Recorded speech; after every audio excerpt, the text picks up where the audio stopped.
Hello viewers, welcome to my channel. I am Rashmi, your maths teacher. Guys, आप please मेरे channel को like, share, subscribe और bell icon को press करना ना भूलें ताकि आपको डेली अपडेट्स मिलते रहें। तो इस वीडियो में आज हम सॉल्व करने जा रहे हैं जो 2019 का जो एग्जाम पेपर है, जो कि आज यानी कि 7 मार्च को हुआ है, उसका सेक्शन बी। सेक्शन ए में पहले अपलोड कर चुकी हूँ। तो question 7 is a child has die who 6 faces show the letters given below. एक डाई है जिसकी 6 फेसेस है, तो एक पे ए है, बी है, सी है। तो 6 फेसेस पे अलग अलग यहाँ पे ये राइट किया हुआ है। पहले पे ए है, दूसरे पे बी है, थर्ड पे सी है, फोर्थ पे अगेन ए है, फिफ्थ पे ए है और 6 पे बी है। The die is thrown once, और डाई को सिर्फ एक बार थ्रो किया है। What is the probability of getting A and B? तो आपको यहाँ पे ए आने की और बी आने की, यानी दोनों के आने की अलग अलग प्रोबेबिलिटी हमें यहाँ बतानी है। तो क्वेश्चन को आपको इस तरह से अटेंड करना है। टोटल नंबर ऑफ फेसेस जो होती है डाई के ऊपर कितनी होती है? 6। तो टोटल पॉसिबल आउटकम्स हमारे हो गए 6। फिर ए के आने की प्रोबेबिलिटी चाहिए, तो आप देखो टोटल यहाँ पे ए कितनी जगह पे? ए यहाँ पे है 1 2 3 जगह पे, 3 फेसेस पे ए है। तो ए के आने की पॉसिबिलिटी यही कि वो 3 बार ही आ सकता है।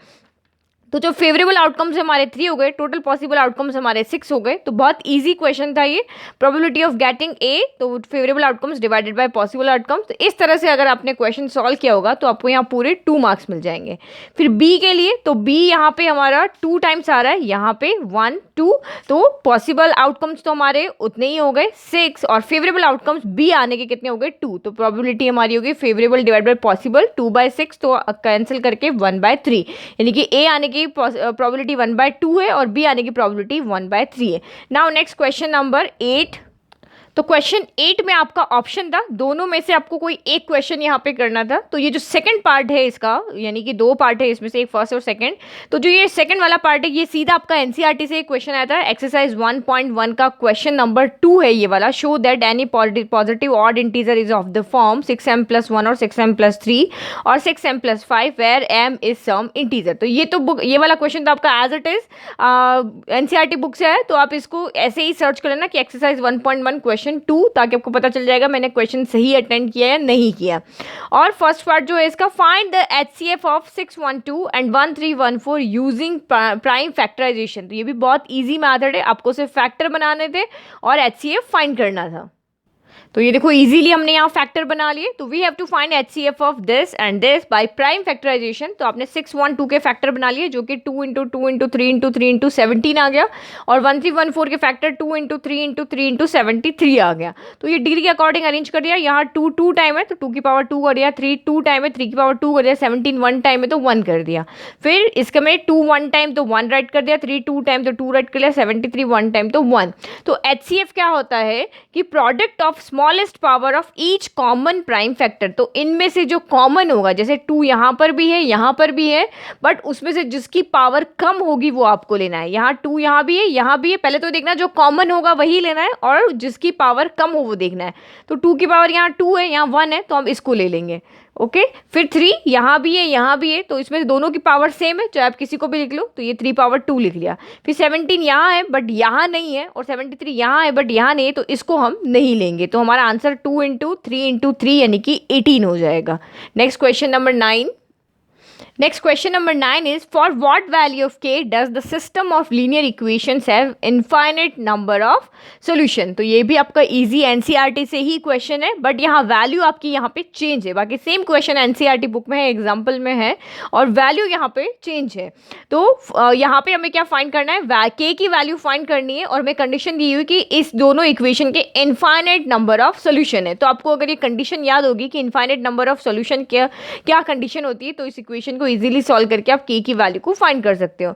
तो हमें पता है कि दोनों इक्वेशन हमें गिवन है, नंबरिंग कर दिया। इनफाइनाइट नंबर ऑफ सॉल्यूशन के लिए कंडीशन होती है कि a1/a2, यानी कि जो x का कॉफिशिएंट है फर्स्ट इक्वेशन का, और x का कॉफिशिएंट है सेकंड इक्वेशन का, a1/a2, फिर y के कॉफिशिएंट b1/b2, और कांस्टेंट है वो c1/c2। अगर ये रेशियो हमारा इक्वल आ जाता है तो उस इक्वेशन के इनफाइनाइट नंबर ऑफ सॉल्यूशन होते हैं।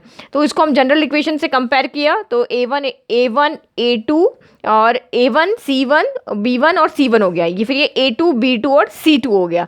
वैल्यू पुट किया तो अब आप इसको 3 टाइप से सॉल्व करते हो। किसी ने सिर्फ ये वाला पार्ट सॉल्व करके के की वैल्यू फाइंड की तब भी राइट है, किसी ने हमने फर्स्ट सेकंड थर्ड किया, किसी ने फर्स्ट सेकंड को सॉल्व करके के की वैल्यू 7 आई तब भी राइट है, सेकंड थर्ड को सॉल्व किया तब भी आपका आंसर के इक्वल टू 7 है, और फर्स्ट थर्ड को सॉल्व किया तब भी आपका आंसर के इक्वल टू 7 है। तो कोई भी इसमें से तीनों में से कोई भी एक आपको यहाँ पे सॉल्व करना था, क्योंकि तीनों ही इक्वल है, तो किन्हीं भी 2 को सॉल्व करके के की वैल्यू को आपको यहाँ पे फाइंड करना था। तो बस 2 को लिया, क्रॉस मल्टीपल किया, इक्वेशन सॉल्व किया, यहाँ भी क्रॉस मल्टीपल किया और इक्वेशन को सॉल्व किया। Now next question number 10।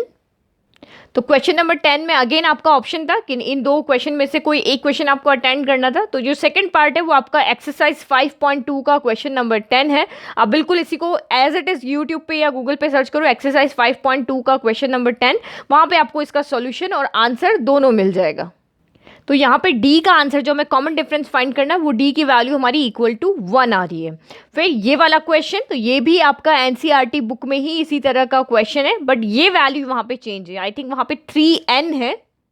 ये आपका एक्सरसाइज जो 5.3 है उसका क्वेश्चन नंबर 11 है, उसी तरह का क्वेश्चन है, बस ये वैल्यू वहाँ पे चेंज है। 5.3 के क्वेश्चन नंबर 11 के एग्जैक्ट वैसा ही क्वेश्चन ये है। तो इसको आपको कैसे सॉल्व करना है?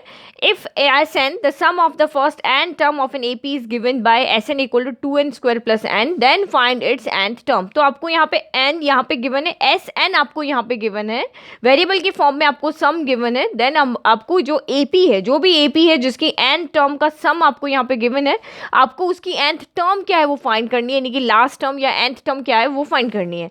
तो बहुत इजी तरीका है।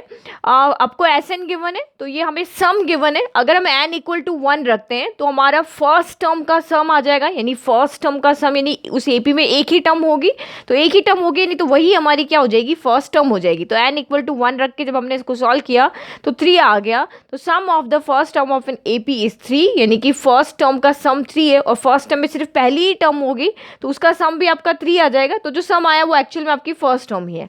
फिर हमने n इक्वल टू 2 रखा तो उसको सॉल्व किया, 10 आ गया। तो ये हमारे फर्स्ट 2 टर्म का सम आया, यानी कि फर्स्ट टर्म और सेकंड टर्म का हमारा सम आ गया। तो हमें फर्स्ट टर्म पता है, इसमें वैल्यू पुट किया, सॉल्व किया, तो हमें सेकंड टर्म पता चल गई। ये हमारी फर्स्ट टर्म हो गई, ये हमारी सेकंड टर्म हो गई। तो एक AP बनाने के लिए सिर्फ 2 टर्म हमारी इनफ होती है। अगर उसमें n टर्म फाइंड करना है, कुछ भी फाइंड करना है, तो 2 टर्म हमारी इनफ होती, क्योंकि ये हमारी फर्स्ट टर्म मिल गई। कॉमन डिफरेंस हम यहाँ पे 7 - 3 करके फाइंड कर लेंगे, second term minus first term हमारा 4 आ गया। अब आपको चाहे 10th टर्म फाइंड करनी हो, चाहे 20th टर्म फाइंड करनी हो, चाहे nth टर्म फाइंड करनी हो, 2 चीज़ हमें मिल गई तो हम इजीली फाइंड कर सकते हैं। A और D में पता चल गया, n हमें क्वेश्चन में गिवन होगा, आपको कौन सी टर्म फाइंड करनी है। तो यहाँ हमें nth टर्म फाइंड करनी थी, तो n इक्वल टू हमारा यहाँ n ही हो गया।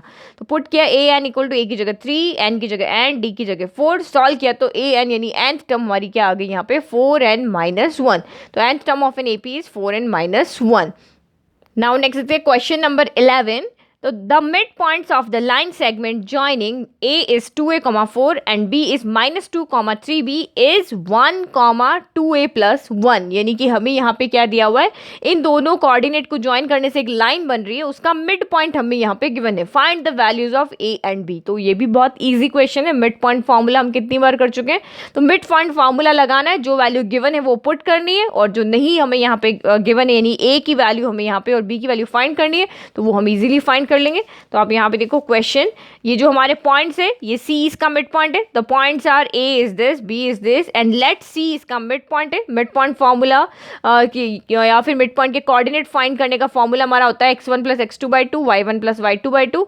तो हमने x1, x2, y1, y2 की वैल्यू यहाँ पुट कर ली, मिड पॉइंट के कोऑर्डिनेट यहाँ पुट कर लिए। तो ये मिड पॉइंट के कोऑर्डिनेट है, तो चाहे हम ये हमें गिवन है वो, या फिर हमने इन वैल्यू को पुट करके फाइंड किए, दोनों इक्वल होंगे। x का कोऑर्डिनेट x के इक्वल होगा, y का कोऑर्डिनेट y के इक्वल होगा। तो x के कोऑर्डिनेट को x के इक्वल किया, 1 इक्वल टू हमारा ये हो गया 2a - 2 प्लस माइनस माइनस, इसको हमने सॉल्व किया, 2 को इधर ट्रांसफर किया, फिर -2 को इधर ट्रांसफर किया, तो a इक्वल टू हमारा 2 आ गया। और y का कोऑर्डिनेट y के इक्वल, तो 2a + 1 हमारा किसके इक्वल हो गया, 4 + 3b/2 के। तो यहाँ 2 वेरिएबल है, a की वैल्यू हमें पता है, a की वैल्यू हमने यहाँ पुट कर लिया, सॉल्व किया, तो ये पूरा सेम ऐसे ही क्रॉस मल्टीपल करके सॉल्व किया, तो b भी हमारा 2 आ गया, यानी कि यहाँ पे a भी 2 है और b भी 2 है। तो ये भी बहुत ईजी क्वेश्चन था।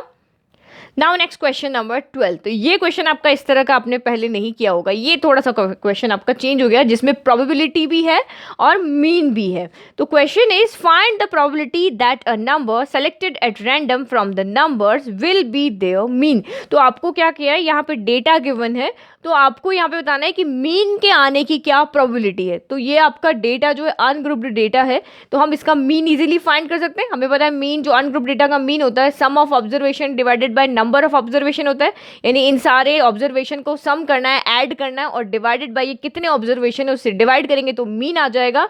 और जो भी नंबर आपका आता है इनमें से ही कोई नंबर आएगा, तो आप अगर वो इनमें से है तो उसका मीन हम यहाँ देख के फाइंड कर लेंगे वो कितनी बार आ रहा है, अगर वो नहीं है तो उसका मीन हम 0 कर देंगे।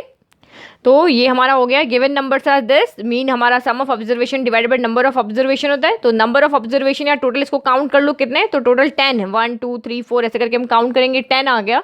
सम ऑफ ऑब्जर्वेशन चाहिए, तो इन सारे ऑब्जर्वेशन का हमने सम किया तो वो 50 आ रहा है, तो mean equal to sum of observation divided by number of observation यानी कि 5 आ गया। तो हमें 5 आने की यानी मीन के आने की प्रोबेबिलिटी चाहिए। तो इस डेटा में देखो 5 यहाँ 2 टाइम्स आ रहा है, तो हमें पता है कि किसी भी इवेंट के होने की probability total favourable outcomes divided by total possible outcomes होते हैं। तो 5 यहाँ पे 2 टाइम्स आ रहा है, तो ये हमारी क्या हो गई favourable outcomes. Total favourable outcomes हमारा total number of times 5 appears, 5 2 time आ रहा है। और टोटल पॉसिबल आउटकम्स, तो ये टोटल पॉसिबल आउटकम्स तो हमारे जो 10 थे वही है और 5 इसमें आ रहा है, तो प्रोबेबिलिटी हमारी हो गई 2/10। फेवरेबल आउटकम 2 हो गया, पॉसिबल आउटकम 10 हो गया, यानी कि 5 के आने की प्रोबेबिलिटी 1/5। अगर कोई ऐसा नंबर आता जो यहाँ पे मीन हमारा जैसे 5.5 भी आ जाता है, वो इस ऑब्जर्वेशन में नहीं है, तो यहाँ पे उसके फेवरेबल आउटकम 0 हो जाते हैं, 0/10 यानी कि हमारा 0 हो जाता। तो आई होप सेक्शन बी आपको अच्छे से समझ में आया। सिर्फ एक क्वेश्चन आपका थोड़ा सा ट्रिकी था, बाकी सारे क्वेश्चन आपके एनसीईआरटी से रिलेटेड थे। तो आई होप आपका सेक्शन बी भी बहुत अच्छे से सॉल्व हुआ होगा। तो नेक्स्ट वीडियो में मैं अपलोड करूंगी सेक्शन सी, तो वहाँ पे आप चेक कर लेना आपका किस तरह से सॉल्व हुआ है, किस तरह से आपके आंसर आए हैं। आंसर अगर नहीं मैच करा, अब देखो आपने क्या क्या स्टेप्स वहाँ पे राइट किए हैं। Thank you.